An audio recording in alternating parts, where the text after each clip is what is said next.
Good morning class. आज हम आपके व्याकरण का एक बहुत महत्वपूर्ण टॉपिक पढ़ेंगे, वो है समास, जो कि आगे भी आपको कॉम्पिटिटिव एग्जाम में हेल्प करेगा अगर आप इसको अच्छे से समझ लेंगे तो। सबसे पहले बेटा हम ये जानेंगे कि हमें समास की आवश्यकता क्यों पड़ी या समास क्या है। ठीक है, किसी भी भाषा की कुशलता जो होती है या उसका कौशल जो होता है, या हम कहें कि वो भाषा कितनी समर्थ है, कितनी इम्प्रेसिव है, वो इस बात पर निर्भर करता है जब हम कम से कम शब्दों में अधिक से अधिक बात को जो है लोगों तक पहुंचा सकें। ठीक है, एक तो कोई लगातार बोले जा रहा है और कई बातें उसमें रिपीट हो रही हैं, और एक ये कि वो उसने थोड़े शब्द बोले लेकिन अपनी पूरी बात आप तक पहुंचा दी। तो कौन सी ज़्यादा आपको इम्प्रेसिव लगेगा? वो जिसने कम शब्द बोले लेकिन अपनी उसकी पूरी बात आप तक पहुंच गई।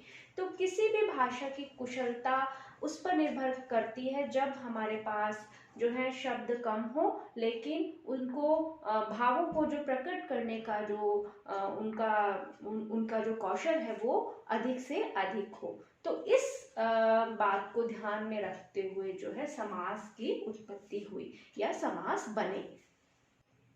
हाँ जी, तो मैं अभी आपको बता रही थी कि किसी भी भाषा का कौशल क्या होता है या कब होता है, या कौन सी भाषा जो है कुशल समझी जाती है जब कम से कम शब्दों में अधिक से अधिक जो है व्यक्त अर्थ को जो है वो व्यक्त कर सकती है, प्रकट कर सकती है। ठीक है, आप तक पहुंचा सकती है, वो भाषा जो है ज्यादा कुशल समझी जाती है। ठीक है, समास शब्द का क्या अर्थ होता है और उसका क्या काम होता है? ठीक है, समास एक्चुअली में एक प्रक्रिया, एक प्रोसेस है शब्दों को कम करने की और उन्हीं शब्दों में जो हमारे पास है उन्हीं में से नया अर्थ पैदा करने की, उत्पन्न करने की। ठीक है, सम प्लस पास से मिलकर बना हुआ है ये शब्द और इसका मतलब होता है पास बिठाना।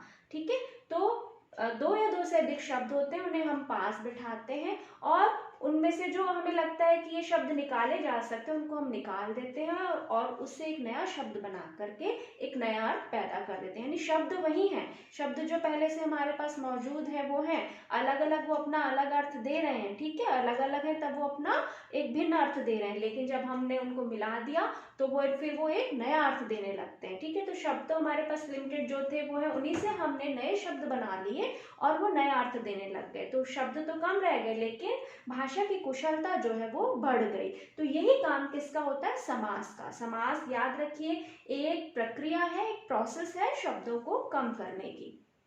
अब बेटा समास का जन्म जो है कम से कम शब्दों द्वारा वही अर्थ व्यक्त करने की प्रवृत्ति के कारण ही हुआ है। यानी जो शब्द हमारे पास मौजूद है उन्हीं शब्दों को हम और कम कर दें और हम कोई नया शब्द बना दें। ठीक है, और या फिर उसका वही अर्थ निकले, इस प्रवृत्ति के कारण ही इस प्रक्रिया का जन्म हुआ। यानी भाषा को संक्षिप्त करने की प्रक्रिया है, लेकिन उसको ज्यादा जो है इम्प्रेसिव बनाने की, उसको ये कि वो ज्यादा से ज्यादा भावों को प्रकट कर सके, वो प्रक्रिया जो है वो समास है। ठीक है, अब शब्द प्रयोग की कमी जो है वो दो तरह से हो सकती है, यानी शब्दों को दो तरह से कम किया जा सकता है। वो कैसे? जैसे एक तो शब्द कम करके, जैसे दिन और रात। ठीक है, में तीन शब्दों के समूह में से और को कम कर दें। ऐसे बहुत से शब्द युग्म है, जैसे माता और पिता हो गया, ठीक है, मोटा पतला हो गया, लंबा और छोटा हो गया। बहुत सारे शब्द हैं जिन्हें हम पढ़ते हैं। आयात और निर्यात हो गया, जिनमें और, अथवा, या, एवं इस तरह के संयोजक शब्द जो होते हैं, कंजक्शन जो होते हैं वो लगे रहते हैं। ठीक है, तो उनमें से हमने क्या किया? और को हटा दिया। अब शब्द क्या रह गया? दिन रात, माता पिता, हानि लाभ। तो ये क्या किया हमने? शब्द को कम कर दिया और छोटा बना दिया। ठीक है, मीनिंग तो वही आ रहा है जो और लगाने पर आ रहा है, और अगर हम और भी नहीं लगाएंगे तो भी वही अर्थ निकलेगा, लेकिन वो शब्द जो है वहां से कम हो गया। तो शब्दों को कम करने की प्रक्रिया में एक तो ये तरीका है कि हमने वो तीन शब्द थे उनमें से हमने कोई एक शब्द जो कॉमन था और जो जरूरत नहीं लग रही थी उसको हमने हटा दिया। दूसरा ये है कि दो शब्दों को पास बिठाकर एक तीसरा अर्थ दिया जाए, यानी दो शब्द हैं जिनका अपना अलग अलग अर्थ है। ठीक है, दोनों का अलग अलग अर्थ है, लेकिन उन दोनों को हम पास ले आए और उससे हम कोई तीसरा अर्थ निकालें। ठीक है, इसमें क्या होता है? कि यह तीसरा या नया अर्थ देने के लिए किसी नए शब्द का प्रयोग न करके पुराने शब्दों से ही नया अर्थ निकाल कर ऐसा किया जाए। ठीक है, हम कोई नया, किसी के लिए हमें नया शब्द देना है, लेकिन हम उसके लिए कोई नया शब्द तैयार ना करें अलग से। जो हमारे पास पहले से हमारे शब्दकोश में, हमारी डिक्शनरी में जो पुराने शब्द हैं, उन्हीं से हम उन शब्दों को लेकर के कोई दो शब्द जो या दो से ज्यादा शब्द हम लेकर के उनका हम एक शब्द बना दें और उस नए अर्थ को हम उसको दे दें। ठीक है, तो जैसे लंबोदर है, अब लंबोदर जो है, इसका मैं लंबोदर बोलूंगी तो आपके दिमाग में कौन आ जाएंगे? गणेश जी आ जाएंगे, कि लंबोदर तो हम गणेश जी को बोलते हैं। मैंने बोला दशानन, तो आपके दिमाग में रावण आ जाता है एकदम से, कि दशानन तो रावण को बोलते हैं। ठीक है, तो अब लंबोदर में हमने गणेश का हमने अर्थ दे दिया और दशानन में हमने रावण का अर्थ दे दिया, जबकि इसमें ये किससे मिलकर बना है? ठीक है, जैसे लंबा प्लस उदर से मिलकर बना है लंबोदर। अब लंबा का मतलब अलग है, ठीक है, जिसकी हाइट अच्छी, हम उसको लंबा बोल सकते हैं। ठीक है, और उदर का मतलब होता है पेट। अब हमने क्या किया, लंबा और उदर को हम पास पास ले आए। अब इसमें एक प्रक्रिया क्या हुई, संधि की। लंबा का आ और उदर का उ, तो आ प्लस उ मिलकर के हमने वर्ण में क्या पढ़ा था, हमने वर्ण पढ़े जब हमने पढ़ा है कि आ प्लस उ मिलकर के ओ बन जाता है। ठीक है, तो यहाँ पर एक संधि की प्रक्रिया हो गई, उससे वो बन गया लंबोदर। लंबा आ बा में जो आ मिला हुआ है उसका आ ले लिया हमने स्वर, और उ स्वर था, उन दोनों को मिलाकर के ओ हो गया, तो वो लंबोदर शब्द बन गया। लंबा है उदर जिसका, तो गणेश जी का क्योंकि पेट या उदर लंबा है तो हम उनको क्या बुलाते हैं, लंबोदर बुलाते हैं। अब दश आनंद, आनंद, दश का यहाँ पर मतलब होता है 10 यानी 10, और आनंद का मतलब है मुंह। अब क्योंकि कहा जाता है कि रावण में जो है बहुत ज्यादा जो उसका दिमाग था वो बहुत ज्यादा था, वो बहुत ज्ञानी था, बहुत बड़ा पंडित था, और उसमें इतना दिमाग था जैसे कि कोई 10 सिरों के बराबर, यानी 10 लोगों के दिमाग के बराबर उसमें दिमाग था। ये मतलब नहीं था उसके यहाँ पर इस तरह से 10 सिर थे। तो वहां पर क्या हुआ कि उसमें 10 दिमागों के बराबर अकेले में दिमाग था, तो हम उसको दशानन कहने लग गए। ठीक है, तो 10 वैसे शब्द का अर्थ होता है 10, एक काउंटिंग, एक नंबर है। ठीक है, और आनंद का मतलब होता है फेस या चेहरा। ठीक है, तो ये हमने इसको मिला करके हमने रावण को क्या अर्थ दे दिया, दशानन। तो शब्द हमारे पास थे और वो शब्द जो है अपना अलग अलग अर्थ दे रहे थे, लेकिन हमने उन्हीं शब्दों को लेकर के एक नया शब्द बनाया और उससे हमने एक तीसरा अर्थ निकाल दिया। तो ये जो है, ये प्रक्रिया क्या है, शब्दों को कम करने की प्रक्रिया है जो समास कहलाती है। बेटा हमने पढ़ा कि शब्दों की इस तरह की संक्षिप्तता को, संक्षिप्तता मतलब छोटा करना, उसको, उस प्रक्रिया को, उस प्रोसेस को हम क्या कहते हैं, समास कहते हैं।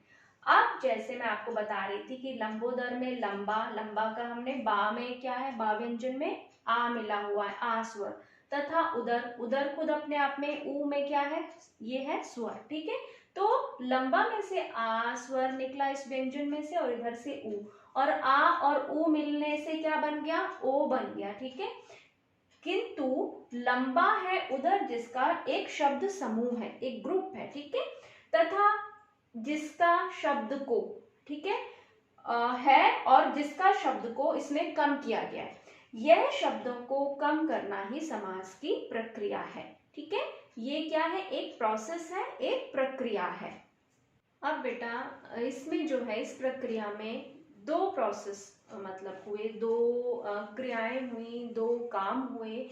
एक तो जैसे हमने लंबोदर पढ़ा, ठीक है, लंबोदर में पहले समास की प्रक्रिया चली, पहले समास का प्रोसेस हुआ, क्योंकि वो ग्रुप था कि लंबा है उदर जिसका, उसमें से है और जिसका हमने निकाल दिया, तो अब क्या बच गया हमारे पास, लंबा और उदर, दो शब्द बच गए। ठीक है, क्योंकि गणेश जी का हमने देखा कि पेट लंबा है और हम कहने लगे अरे इसका तो उदर जो है वो लंबा है। ठीक है, लंबा है उदर जिसका, वो कौन है भाई, गणेश जी हैं। ठीक है, उसमें से है और जिसका हमने निकाल दिया, शब्द कम कर दिए, तो वो समास की प्रक्रिया हो गई। और जब हम लंबा और उदर को पास पास लाए और लंबा में से आ लिया और उदर लिया, आ प्लस ऊ लिया और उसका हमने ओ बनाया, तो वो प्रक्रिया हुई संधि की।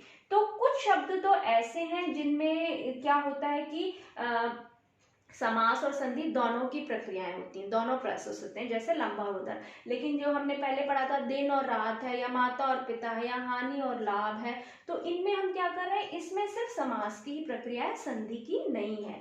ये एक अंतर है समास और संधि में। समास में बेटा हमेशा शब्दों का जो मेल होता है वो समास कहलाता है, और उनका विग्रह जो है उनको वापस से खोल देना वो समास विग्रह कहलाता है। लेकिन संधि क्या होती है, संधि जो है वर्णों के मेल से होती है। जैसे आ ले लिया लंबा का हमने, और उदर का ऊ स्वर ले लिया, आ और ऊ, इन दो स्वरों को हमने लेकर के, इन वर्णों को लेकर के जो विकार हुआ, जो बदलाव हुआ, आ और ऊ को मिलाकर के क्या विकार आया, वो ओ बन गया। ठीक है, तो ये क्या प्रक्रिया है, ये संधि की प्रक्रिया है।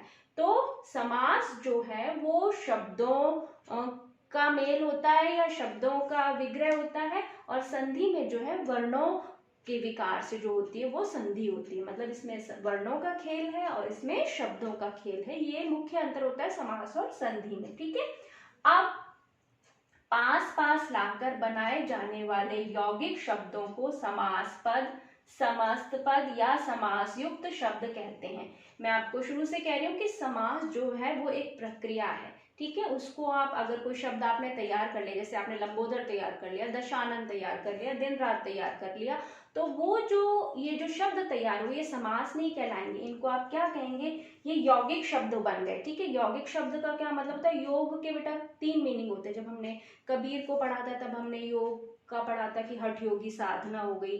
योग जो है बाबा रामदेव वाला योग भी हो सकता है। ठीक है, जिनको योगासन बोलते हैं हम, अलग अलग तरह के आसन करना। ठीक है, और एक योग का मतलब होता है प्लस करना, ऐड करना, जो एडिशन आप मैथ्स में पढ़ते हो, जोड़ना। ठीक है, तो यौगिक शब्द यहाँ पर क्या है, जो जोड़ करके बने हुए हैं, मिल करके बने हुए हैं। ठीक है, तो वो मिलकर के जो शब्द बना आपका, जैसे लंबोदर बना, दिन रात बना, दशानन बना, या कोई और बना, उसको हम क्या कहेंगे, उसको हम कहेंगे समास पद। पद का मीनिंग मैं आपको बता चुकी हूँ। जब शब्द को हम व्याकरण की दृष्टि से डिस्क्राइब करने लगते हैं, बताने लगते हैं, तो वो शब्द क्या कहलाने लगता है, पद कहलाने लगता है। ठीक है, तो हम उसको, जो शब्द तैयार होगा उसको आप क्या बोलोगे, समास पद, समस्त पद या समास युक्त शब्द कहा जाएगा वो। ठीक है, हाँ जी बेटा, अब हमने ये तो पढ़ लिया कि समास क्या है, यानी वो एक प्रोसेस है, एक प्रक्रिया है। फिर जो उनसे बने हुए जो शब्द हैं वो क्या कहलाते हैं, वो या तो समास पद कहलाते हैं, या समस्त पद कहलाते हैं, या फिर समास युक्त शब्द कहलाते हैं। ठीक है, अब इनको वापस से अलग करने की जो प्रक्रिया है, ठीक है, मैंने आपको एक सामासिक शब्द दे दिया या समस्त पद दे दिया, और मैंने आपसे कहा कि इसको अलग करिए, तो वो जो प्रक्रिया है, वो जो प्रोसेस है, वो क्या कहलाता है, वो कहलाता है समास विग्रह। यानी इन जुड़े हुए शब्दों को अलग करने की प्रक्रिया को समास विग्रह कहते हैं। जैसे उदाहरण दे रखा है देशभक्त। ठीक है, तो देश का भक्त, ठीक है, जो देश का भक्त है, देश का जिसके मन में जज्बा है देश को लेकर के। ठीक है, तो इसका विग्रह क्या हुआ, इसको जब हमने अलग किया तो इसका निकला देश का भक्त। अब देशभक्ति, देशभक्ति क्या है, देश के लिए भक्ति, ये हो गया विग्रह। यानी ये तो हो गया समस्त पद, ये दोनों तो हो गए समस्त पद या समास पद या समास युक्त शब्द, और ये इनका क्या हो गया, विग्रह। विग्रह मतलब अलग करना, उनको वापस से खोलना उस शब्द को।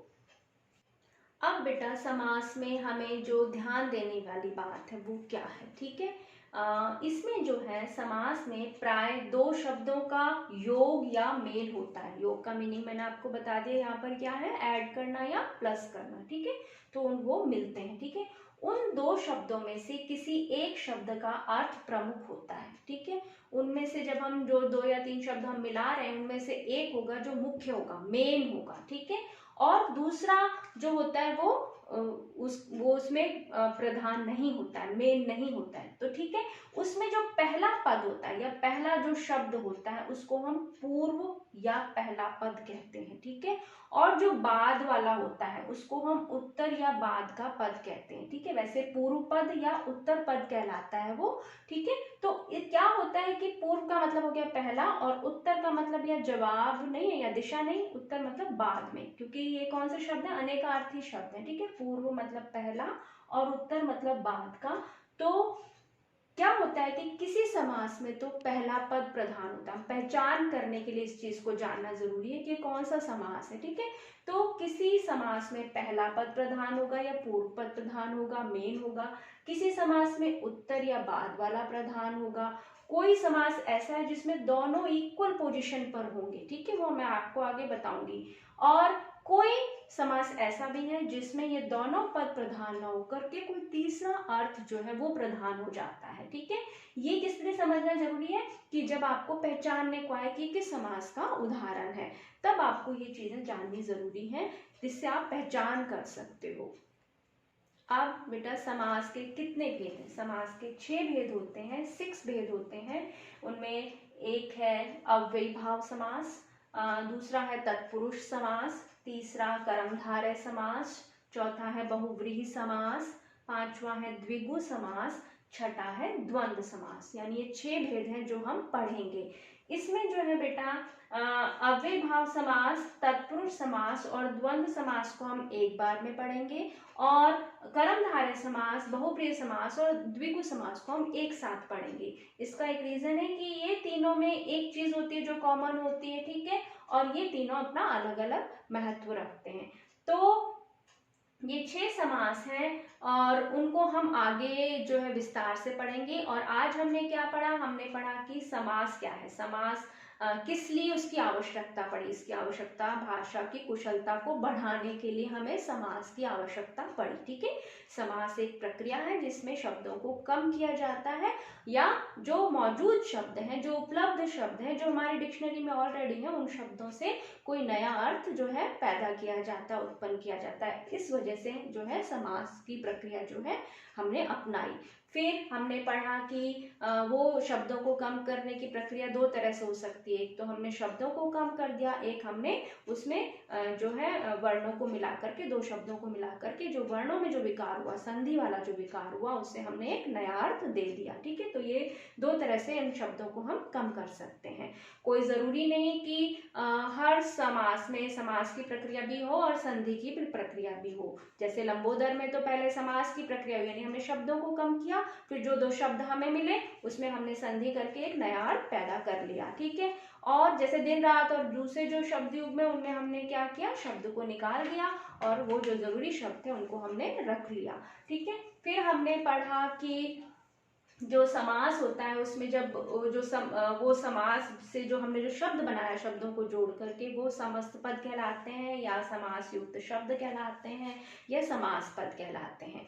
फिर हमने पढ़ा कि अगर हम उनको जब अलग करते हैं वापस से, तो वो कहलाता है समास विग्रह। एक चीज हमने ये पढ़ी कि जो उनमें किसी में कोई शब्द मेन होता है, किसी में कोई शब्द, पहला वाला शब्द मेन होता है, किसी में दूसरा वाला होता है। तो जो पहला होता है उसको हम पूर्व पद कहते हैं, और जो बाद वाला होता है उसको हम उत्तर पद कहते हैं। और ये हम आगे पढ़ेंगे कि किस समास में कौन सा पद प्रधान होता है। ये आपको इसलिए जानना आवश्यक था कि ताकि आप जो है ये पहचान सकें कि किस समास का उदाहरण है। आज की वीडियो में इतना ही। आगे हम पढ़ेंगे अव्ययीभाव समास, आपका तत्पुरुष समास और द्वंद्व समास, इनको हम विस्तार से पढ़ेंगे।